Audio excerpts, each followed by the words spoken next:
Working portion ആയിട്ടുള്ള ഒരാൾക്ക് എങ്ങനെ ഫിനാൻഷ്യൽ മാർക്കറ്റിൽ പാർട്ടിസിപ്പേറ്റ് ചെയ്യുക, അതാണ് നമ്മൾ ഇന്ന് ഡിസ്കസ് ചെയ്യുന്നത്. Swing trading, equities, option hedging, long term investment, ഇങ്ങനെ 3 രീതിയിൽ നിങ്ങൾക്ക് പാർട്ടിസിപ്പേറ്റ് ചെയ്യാൻ പറ്റും. വളരെ കുറച്ച് കാലം മാത്രം ഇക്വിറ്റീസ്, അതായത് നല്ല കമ്പനിയുടെ ഇക്വിറ്റീസ് വാങ്ങിയിട്ട് ഹോൾഡ് ചെയ്തിട്ട് പ്രോഫിറ്റ് വരുമ്പോൾ കട്ട് ചെയ്യുന്ന ഒരു ട്രേഡിംഗ് മെത്തേഡാണ് ആക്ച്വലി സ്വിംഗ് ട്രേഡിംഗ് എന്ന് പറയുന്നത്.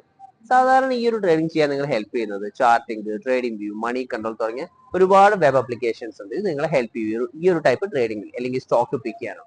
ഓപ്ഷൻ ഹെഡ്ജിങ് വളരെ ബ്യൂട്ടിഫുൾ ആയിട്ടുള്ള trading method actually option hedging. ഇതിന്റെ ഒരു പ്രത്യേകത എന്താണെന്ന് വെച്ചാൽ ഓപ്ഷൻസ് ഉപയോഗിച്ചിട്ടാണ് നിങ്ങൾ ഈ ഒരു ട്രേഡ് സെറ്റപ്പ് ചെയ്യുന്നത്. ആൻഡ് മോസ്റ്റ് ബ്യൂട്ടിഫുൾ പാർട്ട് എന്താണെന്ന് വെച്ചാൽ ഇതിൽ നിങ്ങൾക്ക് മാർക്കറ്റിനെ പ്രെഡിക്റ്റ് ചെയ്യേണ്ട ആവശ്യം പോകുന്നില്ല.